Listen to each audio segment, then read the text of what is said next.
Ladies and gentlemen, good day and welcome to Suryoday Small Finance Bank Limited Q3 9M FY26 earnings conference call hosted by Reliance Capital Markets Limited.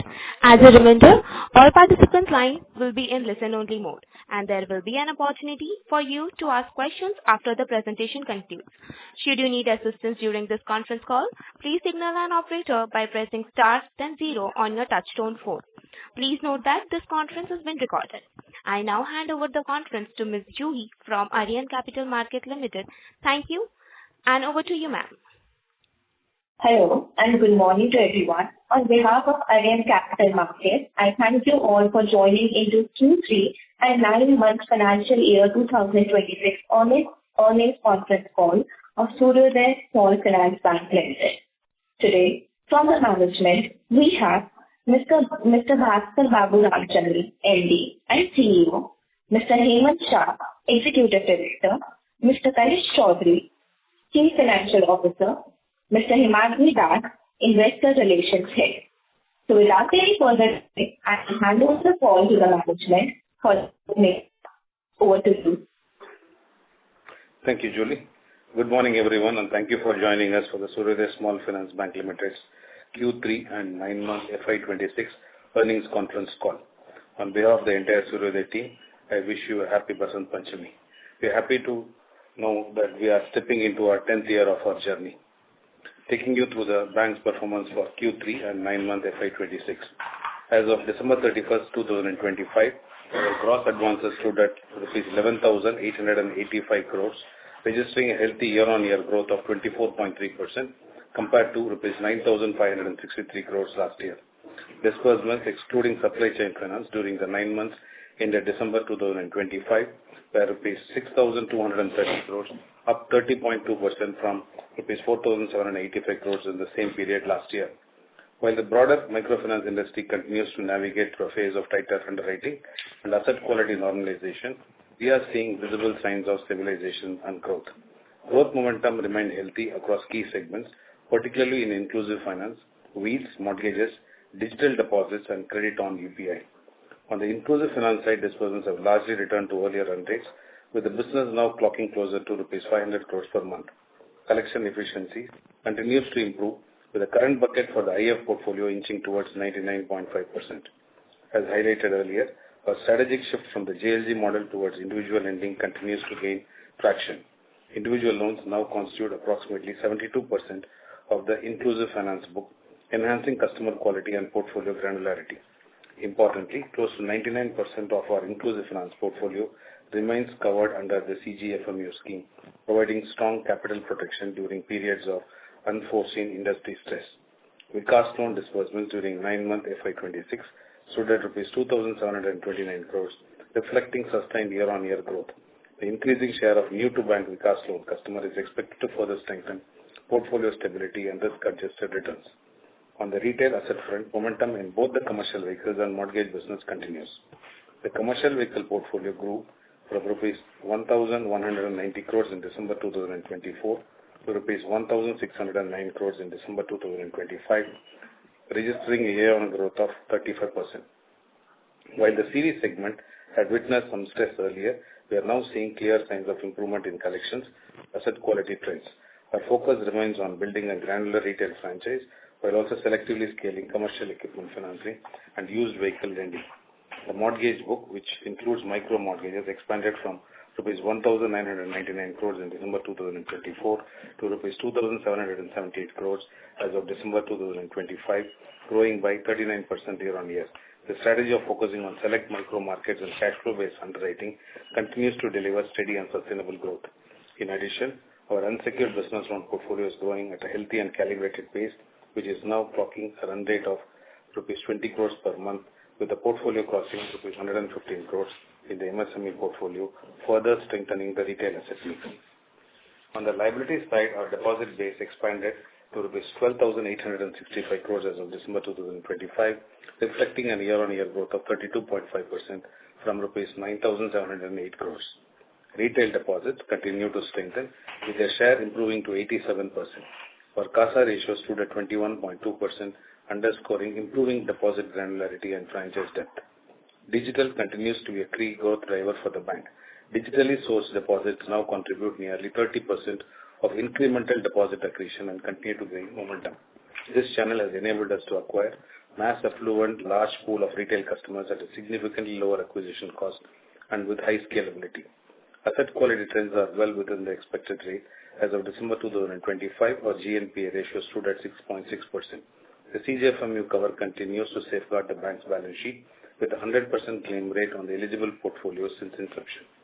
Out of NNPA of rupees 501 crores as of December 25, rupees 467 crores are receivable under the various cohorts under CGFMU scheme.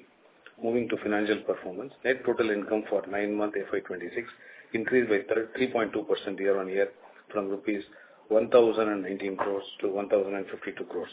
Q3 FY26 increased by 16.2% year-on-year from rupees 308 crores to 358 crores.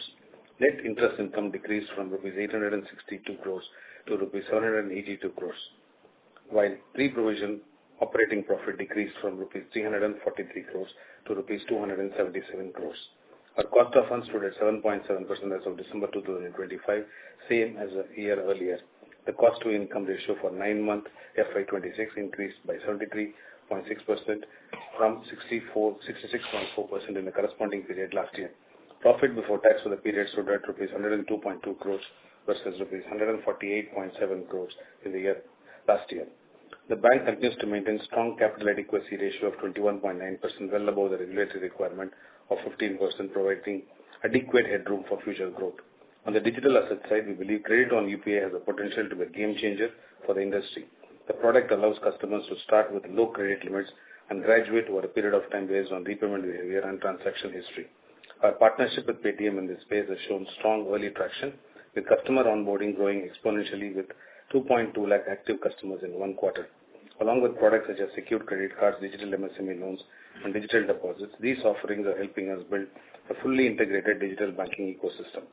Our customer base expanded to nearly 3.7 million as of December 25, compared to 3.3 million a year earlier, representing close to 1% of the Indian households. Our focus remains on serving this base more deeply and meaningfully.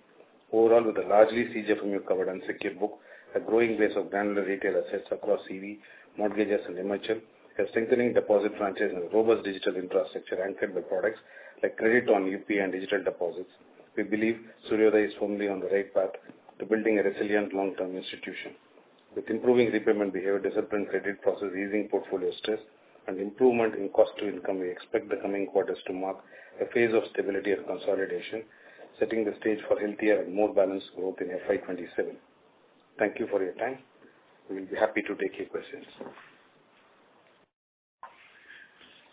Thank you very much. We will now begin the question and answer session. Anyone who wishes to ask a question may press star and 1 on your touchtone telephone. If you wish to remove yourself from the question queue, you may press star and 2. Participants are requested to use handsets while asking a question. Ladies and gentlemen, we will wait for a moment while the question queue assembles. The first question is from the line of Deepak Podar from Sapphire Capital. Please go ahead. Yeah, I'm audible, sir. Yes, sir, you're audible. Yeah. Thank you very much for this opportunity, sir. So just wanted to understand first up, across the industry, we have seen in general the gross NPA declining on a quarter-on-quarter basis, but for us, it has increased, right? So what led to that, and how do we see gross NPA going forward? Yeah, hi. Morning, Deepak. So one of the things that we will need to keep in mind is that our entire MFI book is covered under the credit guarantee scheme. So we don't really look forward to quarter-on-quarter write-offs. All of these will essentially get squared off at the time of us making a claim. Okay. So basically, because of lesser write-off, it's still in the book, so correct. It's showing. And as you would have noted that in Q2, after we got the 340 odd crores claim honored by the credit guarantee fund, we did a major write-off at that particular point in time. So our write-offs will be coterminous with the claims that get received by us. Correct. Correct. Okay. I got it. And in terms of your PSLC, I mean, how do you see fourth quarter? I mean, PSLC. I mean, and what was your PSLC income this quarter, third quarter? So in Q3, we made about 6 crores as against 10 crores in Q2. But this year has generally been a very rich year for the PSLC market. On an average, they were trading at around 2.65 versus 1.9% last year. So at this time, it's a little difficult to predict, what the market demand will be in Q4. But typically in the last 2 years, we have seen that there is an active market towards the end of Q4. Correct. I mean, yeah, you have said in the past as well, I mean, for fourth quarter, generally your PSL's income would be, generally tends to be higher. Correct. Okay, understood. And on cost to income, I mean, you spoke about improvement in cost to income. So any sort of, benchmark we have where we want to reach in how much time? So I think, the first port of call for us will be that in the next financial year, we are able to come well below the 65% mark because we would have by Q1, cleared up our non-paying book in the portfolio.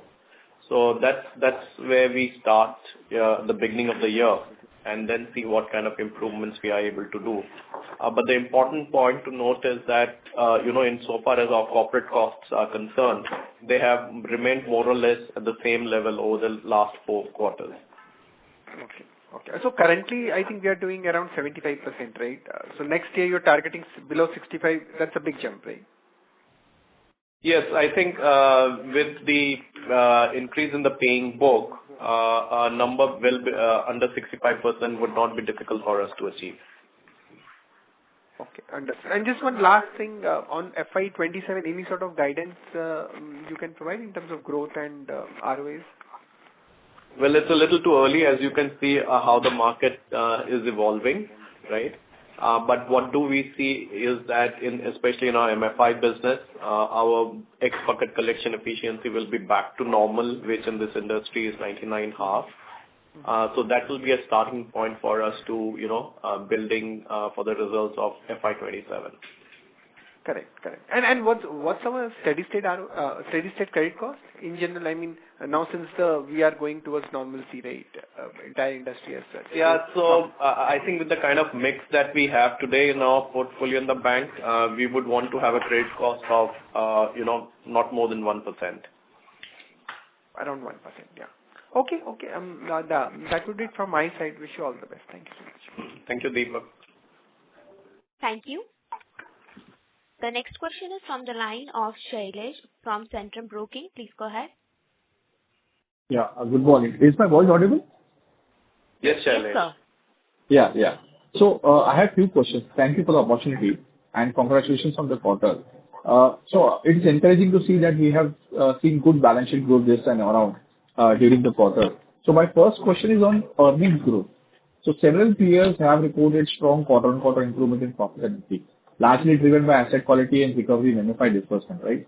So could you outline when we should expect a similar earnings trajectory for Suryoday? Yeah, I think if you look at this quarter, our portfolio grew by around 7%, which translated into an earnings growth of around 20% quarter-on-quarter. As we see it, I think starting Q1 of next year, with the entire remaining bad book going out, we will naturally see an uptick in our earnings. So not fourth quarter, but the first quarter FY27 should be the same as the quarter where there is a substantial jump in the quarter-on-quarter earnings growth. Yeah, so Q4 will certainly be much better than Q3, even where we stand today. And that's largely because of the fact that, there has been a steady increase in my paying book. My paying book has increased by around 170, 180 crores in this one quarter itself.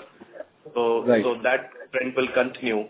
And we see a significant increase in our paying book, especially in MFI, in Q4 as well. We had just shared under 99.5 in the X bucket collection, and we are very confident that we will be able to reach the 99.5 target, beginning Jan. Yeah. So that's a good probability that the fourth quarter profitability and quarter-on-quarter basis can be very good. Okay. Fair enough. Yeah. It will significantly higher than the 36 that absolutely. we have disbursed in Q3. Yeah. That is what I was trying to understand. Okay. So my second question is related to asset quality. So in line with earlier guidance, there has been a gross slippage, there has been a moderation, right, which you had guided earlier. So can you give an outlook for fourth quarter, how things are shaping up? And also in terms of JLG and individual lending state-wise performances, if you can highlight any material development during the quarter. So I think one thing that you would have noticed is the shift that we have made from the JLG to the individual loans. Currently, if you look at the disbursements in the MFI book, about 80% is for Vikas loan. And standing from where we are today, we expect that our slippages will be about 100 crores and thereabouts for Q4. So that would include your JLG, IF and RA both included, right? Less than 100 crores? Yes. That's at the bank level. Yeah, bank level. Okay, fair enough. And any state-wise, any material development you would like to highlight? Any state-wise in terms of whether improvement in performance or anything like that? Across the board, all the states are really inched up, including Karnataka. So when we say 99.3 inching towards 99.5, across the board, I think it is closer to 99.5 with no aberration of any state being substantially higher or any state being less than 99%. Okay, great. That's good to hear. So my third question is with respect to recoveries. So this quarter around, there has been a sharp drop quarter on quarter. So could you help us understand the factors behind this trend and how should we think about recovery performance going forward? Which recovery? Which recovery GNPA, are you? recoveries and upgradations from the GNPA. I think it is only 8 crores this time around. One, the book is shrinking, the book as the percentage of customers which are collecting is going higher. Earlier, the pool was large accretion, which meant that the upgrades from the recently slipped pool is higher. Since the slippages themselves are coming down, the upgrades are marginally coming down. However, our entire focus is to go back and revisit the entire thing. They're adding a lot more collection people now that there's huge stability which has come in. There is no big slippages happening from the current bucket to various other buckets. The good news is that because of that, our 1 to 30 collection and 31 to 60 have gone up at least 10% as a percentage of the slippages. So hopefully at this rate, I think more than 8 or around from 8 crores. Likely that in Q4 it will be closer to around 11 to 12 crores across the cohorts, which includes ARC, our write-off, as well as our NPA book. Yeah, because the reason I was surprised was that there was a sharp drop from 26 crores in second quarter to around 8 crores in this quarter. So I thought I would just take some clarity over that. Yeah. See, Shailesh, any recovery out of ARC does not really get reflected here. And also any recoveries out of the write-offs goes towards the income rather than coming towards the upgrades and recoveries here. Okay, fair enough. The last question from my side, could you highlight some of the key developments and early traction in our credit on UPI offering in partnership with Paytm? Any key business developments you would like to highlight? So there has been a large scale up which is happening. Approximately around 1.5 lakh customers is what we are acquiring. The activation usually takes the lag of around 2 to 3 months.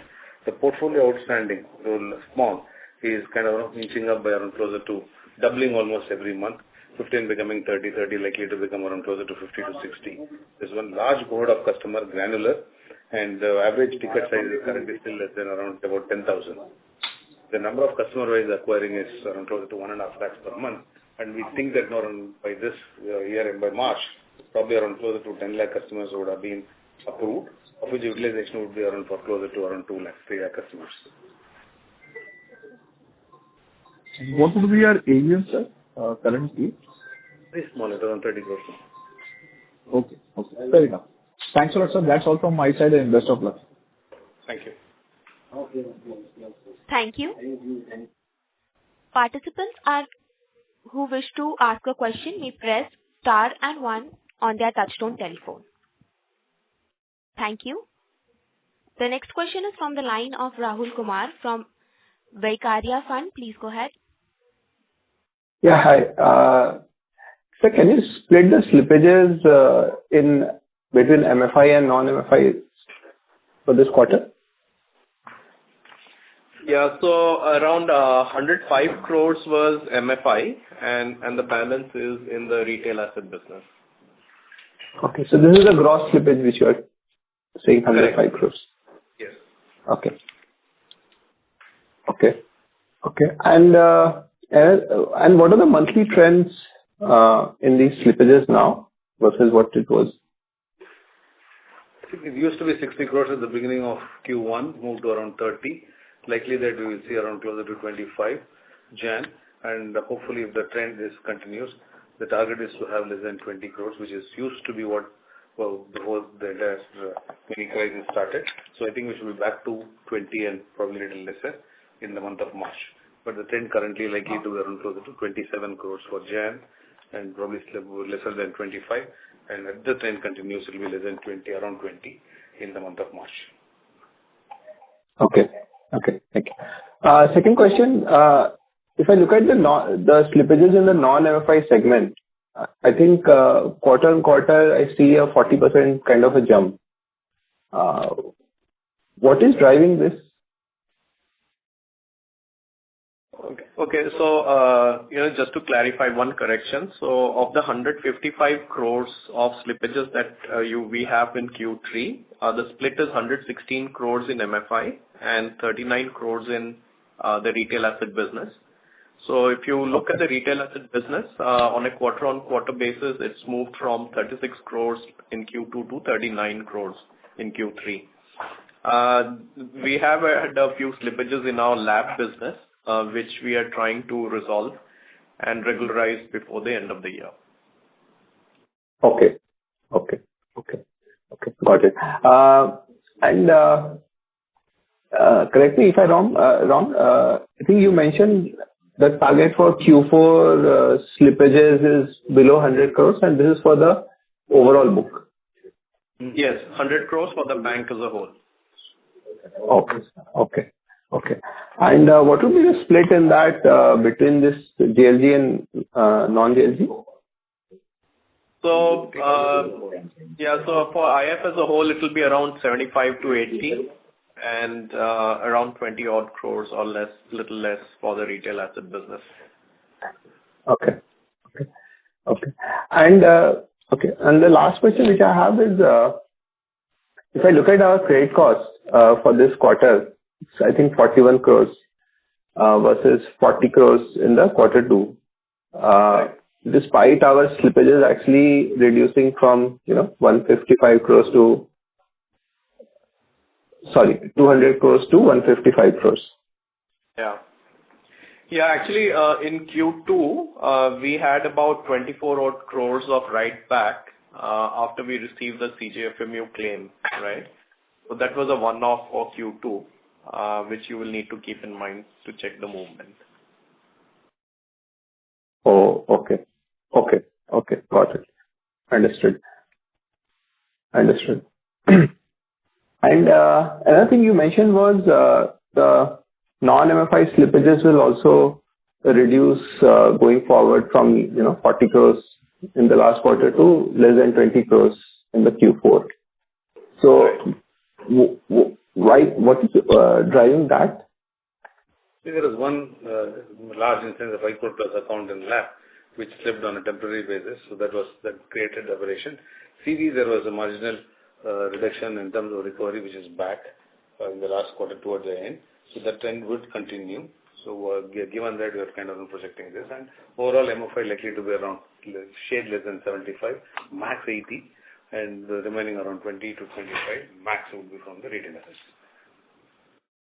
There was a little bit of a slippage higher in the micro mortgage segment, but primarily due to Karnataka, which is back. 50% of the 4% GNPA in the micro mortgages are paying book. That's month on month they're paying, but still continue to be in NPA, and which we may not proceed really under Surface C, and they will get regularized over a period of time, which is not likely to be there for the quarter four.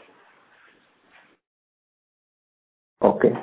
So to summarize it, the micro LAP issue which was plaguing in Karnataka is driving this, resolution in that is driving this reduction in the non-MFI slippages. The slippage has stopped and the recovery has marginally kicked up. A good thing is that 50% of the 4% GNP in the micro mortgages book, which is approximately around 550 crores, is paying book. That's month on month, they pay one installment, but probably still have an outstanding of around 2 or 3 installments. So we are reasonably hopeful that it will get normalized to regular over at least 1 or 2 quarters. Okay. So what are the monthly trends over here in the non-MFI slippages over, let's say, last few months?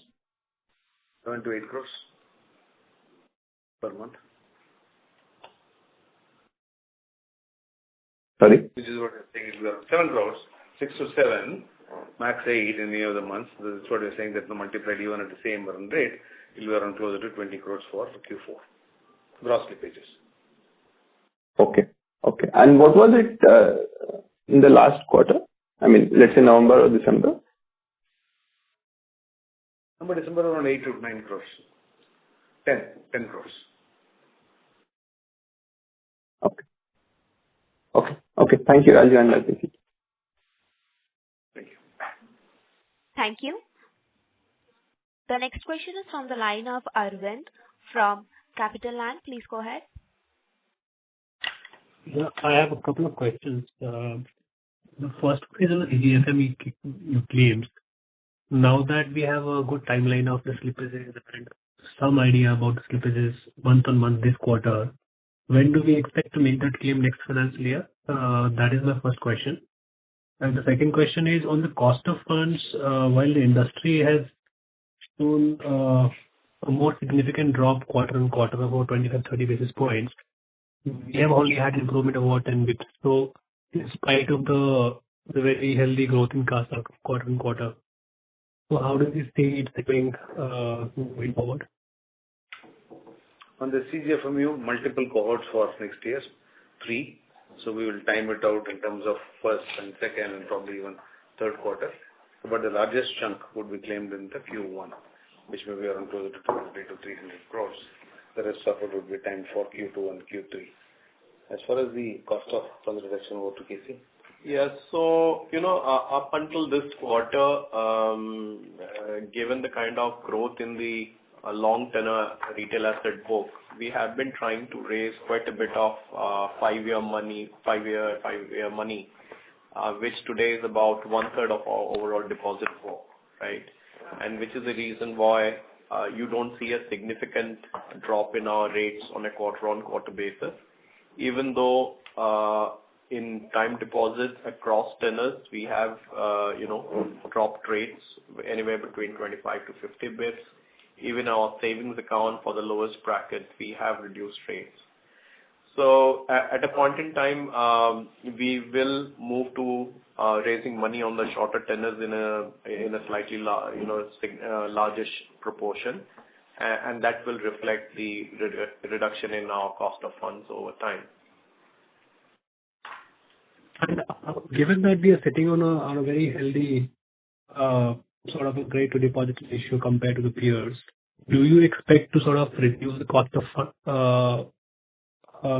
SA in particular going forward to kind of optimize the NIMs? See, we are actually reviewing it every month. And for example, in Q3, in all the 3 months of Q3, we have gone ahead with reductions in our TD rates across buckets and somewhat in SA as well, especially, the larger ticket SAs, which for us was not making economic sense anymore. And we have indeed moved away from quite a bit of large ticket SA business. So that optimization will continue.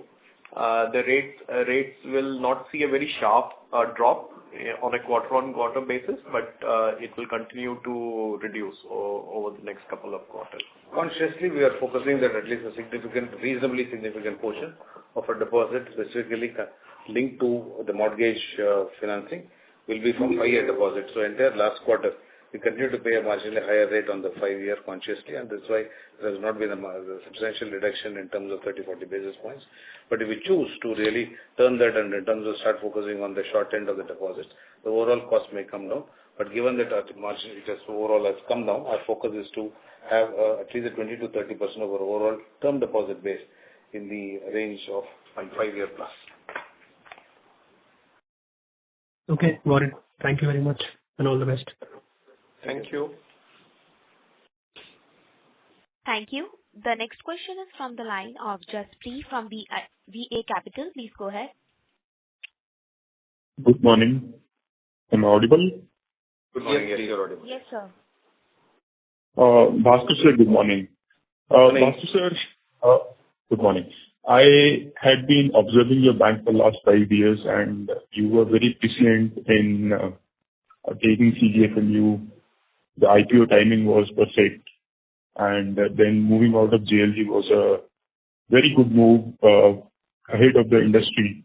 But somewhere I feel that operationally things are lagging behind. I don't know, maybe it is management bandwidth or lack of talent or whatever. I don't understand that, because things are not flowing into the numbers yet. And this is what I want to understand, what is happening. Are we lacking somewhere in the management bandwidth? Good question. So I will put it this way. Banking, I think, is a little long haul journey. We're pretty clear even when we really started. This precisely also gets reflected in our taking a hit in terms of PBT, which is by closer to even 25 to 30%, by going for a cover of CGFMU when the projected credit losses was not more than 1%, and absolutely 99.6, 99.7% collection at the point of time. So we're clearly conscious of the fact direction setting generally takes a iteration and a reiteration. Fairly confident that I think what we went through in the last 2 years, as you would see, the management bandwidth has kind of stayed on, which is through the course.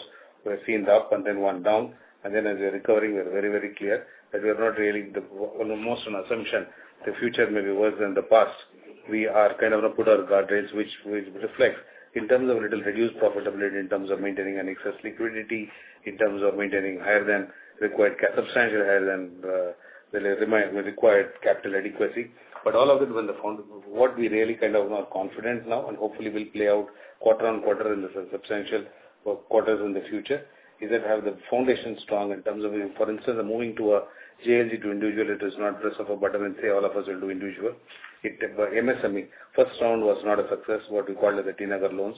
We paused, we didn't kind of knock off the product, and when digital railings are very strong, now we have around closer to 110 crore book with par of less than around 1.5%.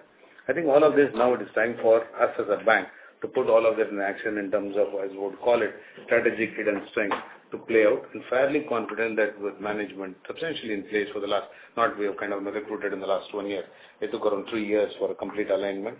I think it is not the superstars who create great performances, it is aligned management team, and fairly confident rather than just hopeful, fairly confident that it will play out as you would see. In quarter on quarter it will be steady, but every quarter planning that is better than the previous quarter. I think in the previous quarter also somebody mentioned, I think Himadri mentioned that the next 2 quarters, and then there would be a decline in credit cost, which will add another 50 crores to the PAT. So I don't know, projections are not right, or I don't know what is not coming together to give confidence in the numbers.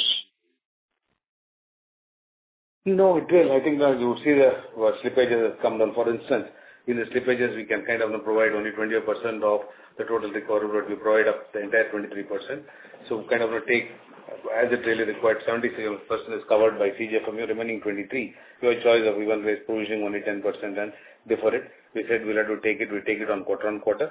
So with a good, fundamentally, if you look at it, I would rather leave the financial number which is emanating out of it. The slippages from 60 has become, say, 40, 35. 35 is now closer to around 25. Hopefully, we're not saying it becomes zero, but around 20 it's back to where we really started, and continue to focus in terms of reducing at least by 1 crore every time. And the CGFMU is the time-lagged one.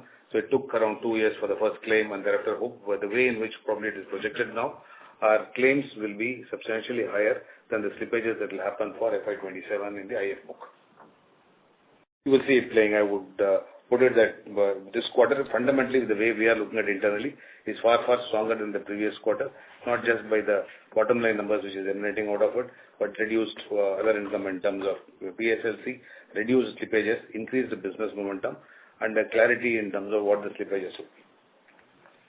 So exactly, I'm talking about this clarity in predictions of the... Sorry to interrupt, Yeah. sir. We would request you to please join the queue Okay. for follow-up questions. Thank you. Thank you. Thank you. The next question is from the line of Amber from Senia Capital Management. Please go ahead. Yes, hi. My questions are actually around CGFMU, but on a broader level, I would like to basically carry forward with the previous questioner's comments that every quarter we get this feel-good message from the management that in the next quarter things will be okay, we are on the right path, everything is fine. But I think it's taken a lot longer than the market can bear. So I would like to really get some honest commentary from the management on, because this reduces credibility. If we keep hearing quarter after quarter that in the next quarter it will be okay, but then we still come up with a really, very ordinary set of numbers, then there is I think more introspection needs to happen. But anyway, let me get to the question. My question is for CGFMU, for this 467 crores, which is expected to be claimed, approximately how much premium would have been spent by the bank? Around 250 crores. Overall Sorry, how much? 250 approx. Cumulative for all these years. Cumulative 250 crores. Yeah. Premium. Okay, so roughly 45, 46 paisa for a rupee of claims, right? No, this also includes claims which have already been made by us. So we had a claim of about 340 crores in Q2. We had a 70 crore claim prior to that and 30 crores last year. So the 250 crore that Bhaskar talked about is the cumulative premium that we have paid ever since we subscribed to the program since FY22. Okay. So on a basis of paisa per rupee insured, we are still talking around the 25 paisa, 24 paisa to the rupee of insured, right? Yeah, correct. Okay. And what is the expected timeline for the actual cash coming in? I think it was 18 months, if I'm not wrong, right? For a new cohort, yes. But for example, we now have 3 cohorts running because we have been subscribing to this program for 3 years. So our next expected claim is in Q1 of FY27. Q1 of FY27, which is in about maximum 6 months. Okay. And then my second question is for CGFMU, suppose you guys make a claim and the claim is paid out and then the underlying loans, because I'm guessing you're still trying to recover them, the underlying loans come good. Then what happens? Do you have to give part of this money back or what happens then? In the same proportion.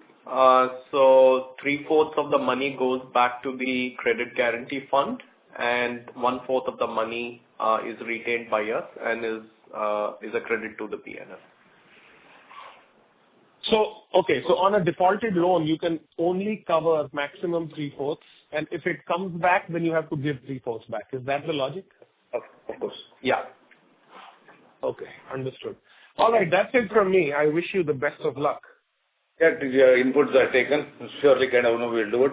There are certain things as an organization, for instance, our ticket size, if I choose to really marginally inch it up, even by 20% instead of around 75,000 in IF, profitability will do really kick in.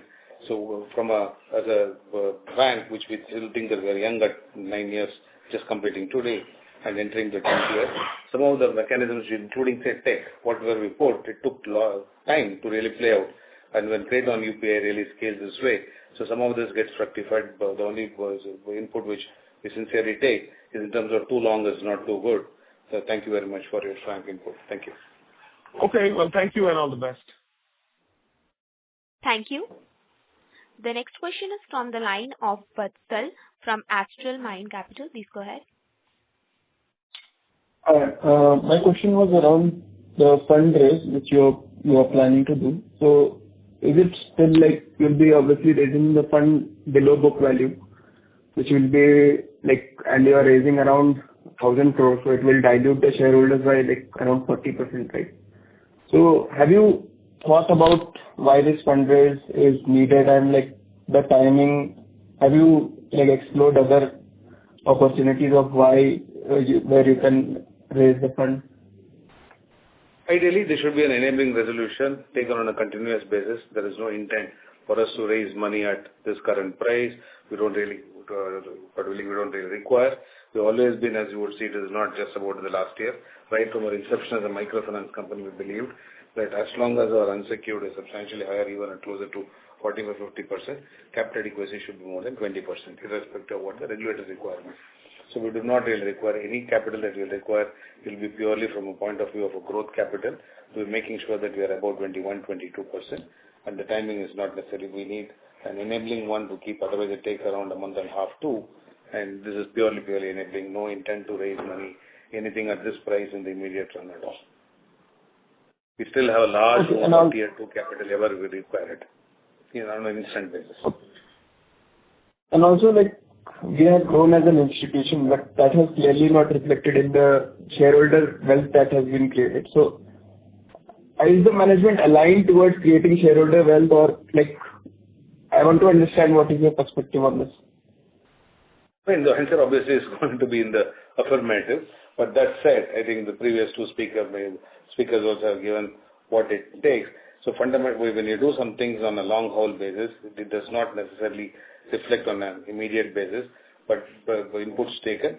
Certainly, I think I would say that more than giving a feel-good feeling, fairly confident as we step on into it. The last 2 years was in terms of the more getting out of the whole thing unscathed, and which fortunately we've been able to do it. While we will not be making any comments in terms of how the whole thing played out, for us it is looking stronger fundamentally, and that's one thing which we as a management team will need to look at, is that while all stakeholders, the one stakeholder where we are not really did justice in the last 5 years specifically has been in terms of shareholders. Not that we'll work anything specific only towards that, but I think good growth fundamentally strong, and hopefully to hear from all of you that we did really do the job which you have been interested with by the shareholders. Okay, all the best. Thank you. Thank you. Thank you. The next question is from the line of Vedant from Artha Energy Group. Please go ahead. Hi. I actually have a follow-up, and my questions are related to the ROE itself and the QIP, along with the shareholder wealth that the lack of which is being created. So I just wanted to understand the management's strategy to improve ROE and the steps that they have to take in place, especially since we have a QIP coming up, maybe near term or future term. As I said, the capital raise is an enabling provision, so we are not going to dilute anything at the cost of our shareholders. So whenever an opportunity comes, and we'll be right in place, and we always raise money much ahead of our requirements, so it's pure enabling. So to the extent the other thing would be hypothetical. In terms of ROE, we said that run rate will be closer to around 11% in Q4, 10% above, and probably closer to 11. And first, let's achieve that. And I think at the end of Q4, when we give a guidance, we really look forward to giving more meaningful and robust one, which is achievable. One learning out of that, every time you give a projection in a very, very volatile market like what it was last year, you project something and it doesn't really play out. Certainly for last year, one which we didn't really play out to the way we wanted is the slippages. It was looking like normalized, but it kept on happening. But hopefully it will reflect in terms of our recovery back. We're fairly clear that while we get a CGF from recover, our intent is to return back as much as possible, just as it were our own credit losses.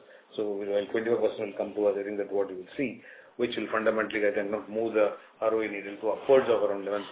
But that is, as we see, Q4 is where it is pretty clear Once you have done that, I think far more clarity in terms of for us to guide for FY27. So give us some time till one more quarter for us to commit in terms of what the steady state would be, at least in terms of 27 and 28.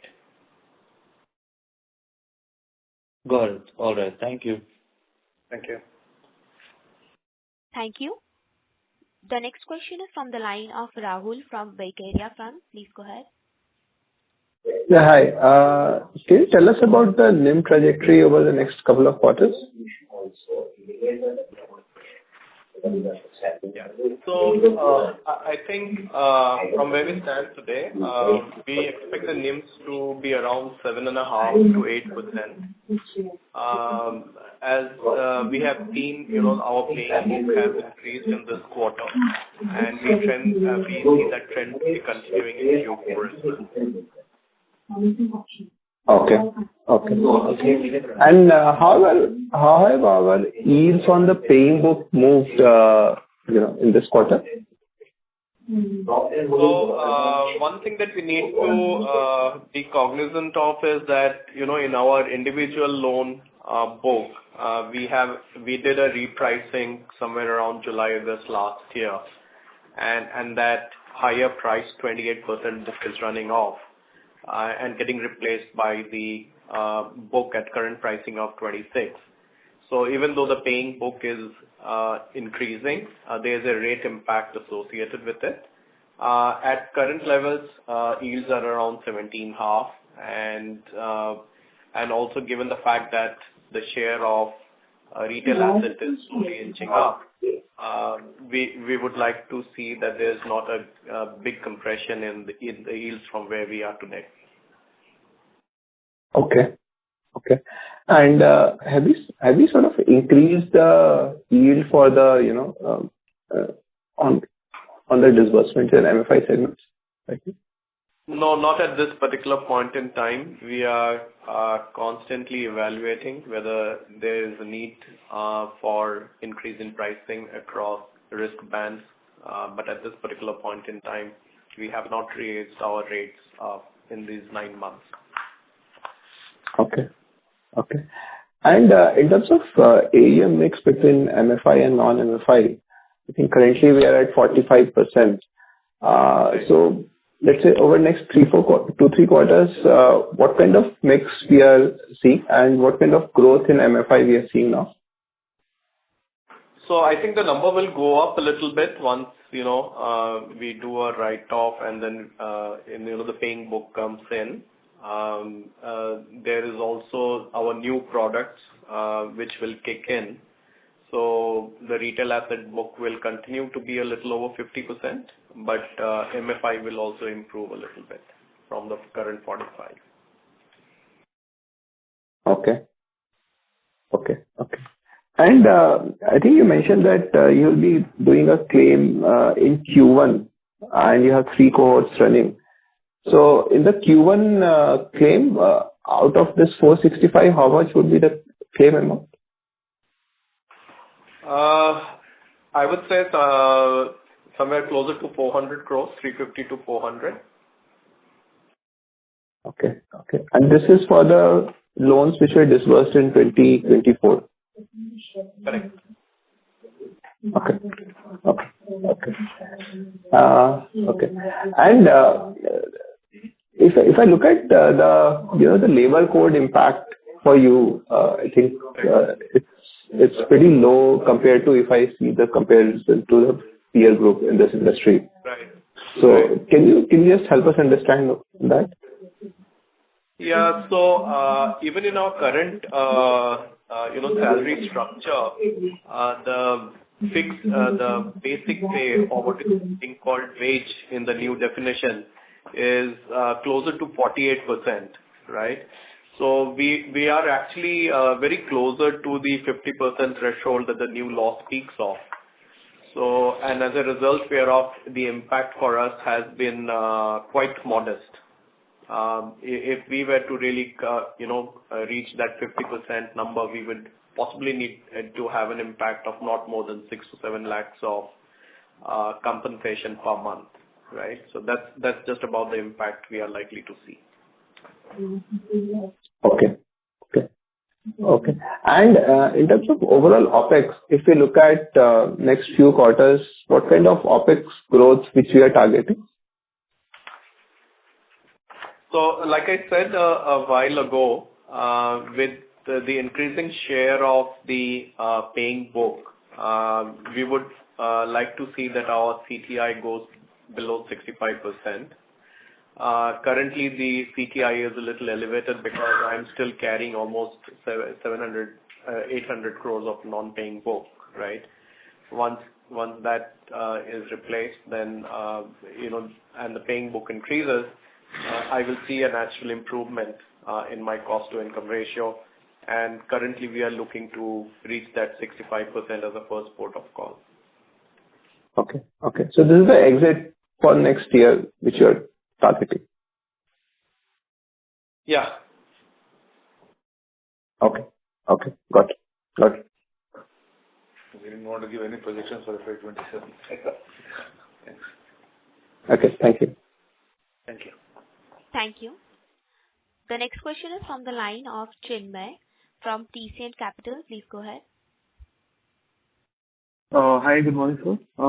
So my question is that could you give some color on the recovery rates in the 30 to 90 book? So basically, it's at 1.9% at the moment. How much of this do you see flowing into the NPA buckets, and how much of it could be recovered? Some sense around the flow rates, basically.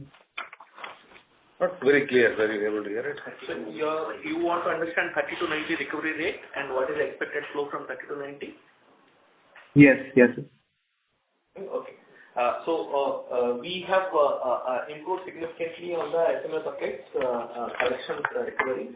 Now we are hitting at 55 to 60% on 31 to 90 bucket on MFI side. On retail, we are completely intact. Nearly 90% of the portfolio gets collected. So the flow rate is minuscule on retail, though it looks elevated on SMA bucket. However, it doesn't flow much. And there is another segment within retail, our partners, which is lending card, MobiKwik. There the flow is higher. Flow is 40 to 45% on the 30 to 90 bucket. That's a smaller portfolio on retail assets. Maybe 100 crore portfolio.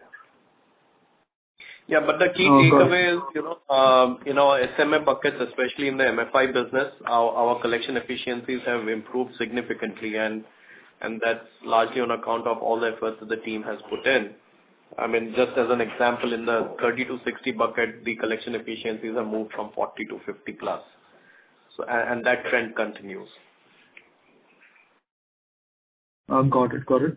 And secondly, I just wanted to confirm that the medium-term credit cost guidance is around 1%, right? But like Correct. is there a sharp improvement expected on a quarterly basis in the coming quarters when the slippages return to the normalized level, or is that something a little out in the future? Out in the future, I think we're very happy. The good thing is that we're real kind of without any other things. So 60 becoming 30, becoming closer to 25. I think we'll take this quarter as a real very key thing in terms of really seeing what it is, not just in terms of increased efforts around resulting in this. Overall portfolio, the fundamental quality of the portfolio has increased substantially, specifically in terms of IF, closer to around 99 point. I think the GNPA emanating out of the last 1 year generated portfolio in IF is less than probably around 0.2, 0.3. The intent is to really see it, including which is more than 10 months MOB, where is it going to be, can it stabilize at around 0.3? I think we'll have far more clarity to kind of give future projections in the end of the 1 quarter, because the whole thing is to see whether the trend which is declining in terms of delinquency continues and stays at 20, which is what we used to be. I think that's the first port of call. I think once we reach there, we'll get kind of enough of clarity for us to tell with confidence. Otherwise, it becomes like almost crystal gazing. Awesome. Got it. Thank you. Thank you. The next question is from the line of Avnish Tiwari from Vaikarya Capital. Please go ahead. Hi. Most of my questions have been answered. Can you articulate your growth in MFI paying book, how it moved, let's say, in Q3, September versus December, And how do you see with the current disbursement rate it moving in Q4? It is back to what it was. It kind of declined. I think it was around closer to 5,000 crores, kept going down to around 4,344. So ask Casey to kind of elaborate it. Yeah, so on a Q-on-Q basis, our paying book has increased by around 180 crores. And given the collection efficiencies that we have in, especially in the current bucket, we expect that trend of the increase in the paying book to continue. And what was the paying book by end of, let's say, December 2025? And how much of the typical repayments you are getting from your paying book? Like we said, in the bucket 0 for MFI business, our collection efficiency is around 99.4. So that's the kind of flow rates we have. And we are quite confident that we will be able to reach, 99.5 by Jan-Feb. So which means that we will have a flow rate of not more than 0.5%. Okay, so one can take 0.5% flow rate from the paying book. That current book, yes. Current book. Correct. But there will be some natural repayments also, right? The loans getting completed. Because you have 500 crores of disbursement, and these two number one can subtract to get an increase in paying book, right? So what is the normal rate of repayments, which like normal loans closure or normal payment you see from? Yeah. So you will see that on an average, the paying book will increase by around 120 crores in IF in a month. Okay. And the Vikas loan? So, IF includes Vikas loan. So if you look at the bank as a whole, my paying book will increase by around between 250 to 300 crores in a month. Got it. As a bank as a whole, right? Yes, bank as a whole. And around 120 you said, or 180, which number you said for the IF book? About anywhere between 100 to 120 crores per month for MFI. Got it. Understood. Thank you, and wish you very good. Yep. Thank you. The next question is from the line of Swaraj Dev, an individual investor. Please go ahead. Hi, sir. Good afternoon, and thank you for the question. Am I audible? Yes. Yes. Sir, most of my questions have been answered. I just want a qualitative feedback from your end with respect to asset quality and our ROA guidance also. So basically, if we look at it, we have been giving an ROA guidance we have revised our ROA guidance twice right now. I've been following for the past couple of quarters.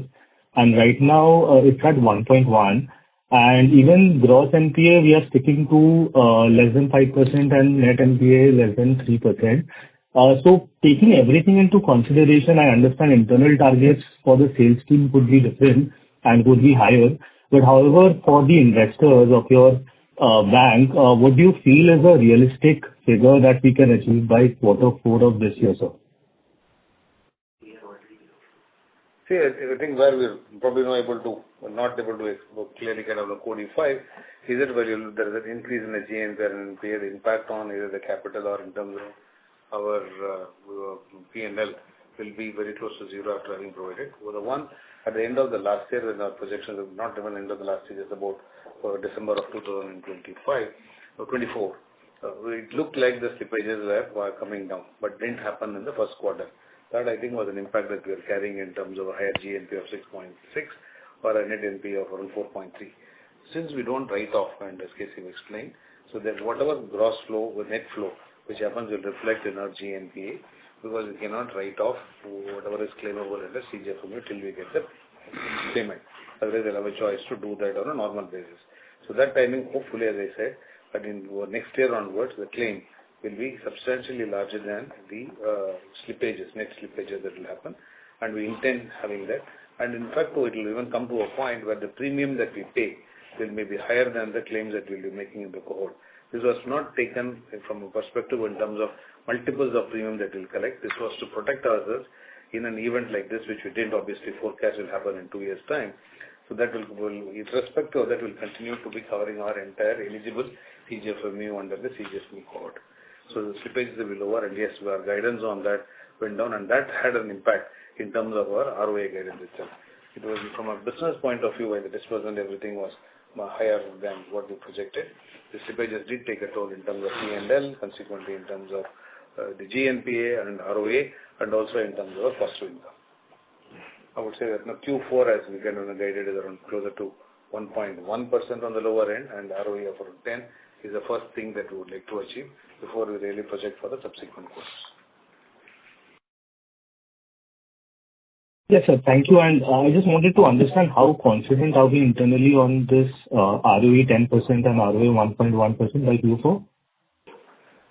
Give us time, and hopefully we'll be able to kind of better it, and we'll kind of obviously we're confident that we will put, but this is purely in terms of what we saw in Q2 and Q3, and this trend should continue because across the industry also there has been huge stability, not just us seeing it, and we'll be pretty confident of going towards 10 and ROA of around closer to 1.1. Okay, so thank you. That would be it from my end. All the best. Thank you. Thank you. Ladies and gentlemen, that was the last question for today. And I now hand over the conference to management for closing comments. Thank you very much, and your inputs, valuable inputs, are taken in the right spirit. And hopefully we as a bank will make all our stakeholders proud by doing things fundamentally strong and as well as kind of making sure that we're keeping up to all the guidance that we give. Thank you very much. Thank you. On behalf of Arihant Capital Markets Limited, that concludes this conference. Thank you for joining us, and now you may disconnect your lines.